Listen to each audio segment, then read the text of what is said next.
Hello everybody, my name is Judy Chen. I am the managing broker at VPR Duluth office, and this is our new agent, Nina. We have exciting news. Nina found the home that she likes, her buyer likes. So she's gonna come ask me some questions, because what to do on the next step. So ask me. So I think right now the important question is how can I set the offers? Okay, exactly. So as a new agent, you might be nervous on writing your first offer. That's what we are here for, to help you. So you scheduled a showing and you saw the house with the buyer, and the buyer loved it. Can I ask you, does the buyer have a pre-qualification letter or pre-approval letter? Oh, yes. They do. Good. Okay. So that's the first step. And secondly, they saw the house, they liked it. Did you get a copy of the seller disclosure, seller property disclosure, and community association disclosure from the listing agent? Or it should be on the FMS listing. Okay, so that's the next step. You need to look at the seller property disclosure and the community disclosure with the buyer, sit down with the buyer and go over the disclosures and make sure this is the house they like, this is the house they like, and you see all the problems that they disclose. For example, how old is the roof, how old is the HVAC, how old is the water heater, has the property been damaged or has it been flooded, and what remains in the property. That's very important. You need to know what comes with the property, what stays and what's not. So after you go over that with your buyer and do a comparative market analysis, CMA, to make sure the house was priced right, and look at the comps, and if you think this is a reasonable price, then talk with the buyer and see what offer price that we should decide on making it, right? Yeah. And then also another, you also should talk to the listing agent, find out, is there any offers on the table? Are you the only person that's interested in making an offer? That make a big difference, right?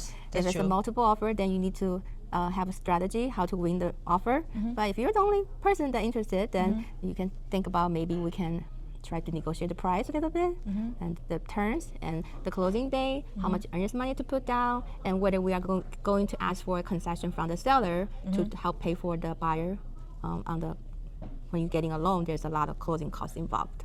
Okay. So talk to the lender and talk to the buyer and come up with a plan. So now comes to the really, really important part, which is writing the offer. So first of all, we have to decide if you have GOF form or RE form. There's two types of contract forms that we use. You can purchase a GOF form, which we highly encourage because it's a Georgia Association of Realtors form that is more, in my personal opinion, it has more protection clauses for us brokers and for the buyers. So I recommend you to purchase the GOF form, that you can easily purchase it through FMS.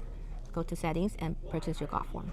So once you purchase the GOF form, and actually you can come back and sit down with me and I'll help you, guide you through which forms is needed. Basically, we need a purchase sales agreement, which is form 201. And then if you're getting a loan, you need the exhibit 404, which is conventional loan, or if it's FHA, it's a VA, it's different forms for that. And then find out what your broker compensation is, buyer's broker compensation. That's one of the form exhibit you can attach along with the offer. Technically, I mean, there's a lot of details that we can go over when we actually sit down and write the offer. Okay. Questions? So I think you teach me a lot. If everything's made sure, I just set offers, right? Okay. And then inspection. Yes, inspection. So on the contract offer, we will be, there is going to ask you how many days for due diligence, which means the inspection period. Also, the loan exhibit is very important because you are going to put in a contingency period for you to get the mortgage, the loan, right? So inspection period, that's when you are going to do an inspection, and that's when you're going to do all the if you need to find out anything on this property, you do it within that period of time.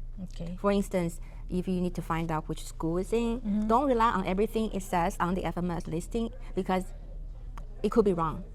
Okay, so you have to ask the buyer what's important. If the school district is important, make sure they find out that house is in the school district.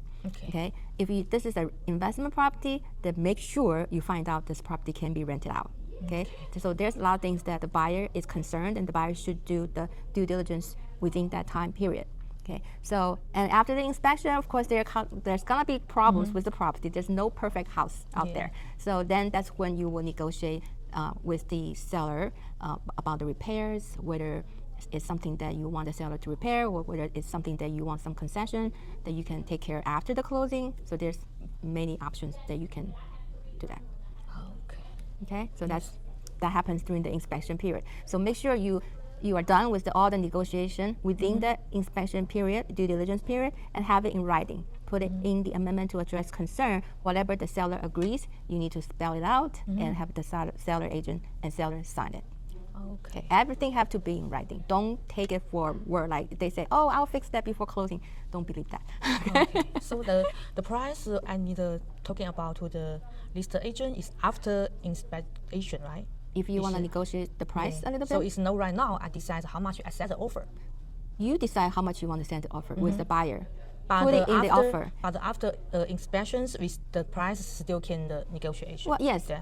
everything is negotiable. Oh, okay. Everything is negotiable. However, during the inspection period, if you want something done, if you either want the price cut, you want something repaired, you want to do that within that inspection period. You can't do it afterwards. Okay. Okay. Get it. So, and when the price is negotiated on the purchase price on the contract, that is the purchase price. Okay. Don't expect the seller will negotiate. You know, usually they may not. They may or they may not. So it's Okay. it's not that you can't rely on after the inspection we can negotiate. No. If we have some problems, Yes, maybe. yes. But if everything is good, Right, then you don't have any Yeah, room to okay, negotiate. get that. Okay, so the whole deal is everything is negotiable, but you have to be do everything in. You have to try to do everything to protect the buyer, right? To make Yes. sure buyer bought the right house at the Yes. right price, at good condition. make this to cool the big deal. Yeah, it's a big purchase, so you have to be really careful. And then on a side note, you have to make sure the buyer's loan is going through well. Get everything done within the financing contingency and appraisal contingency.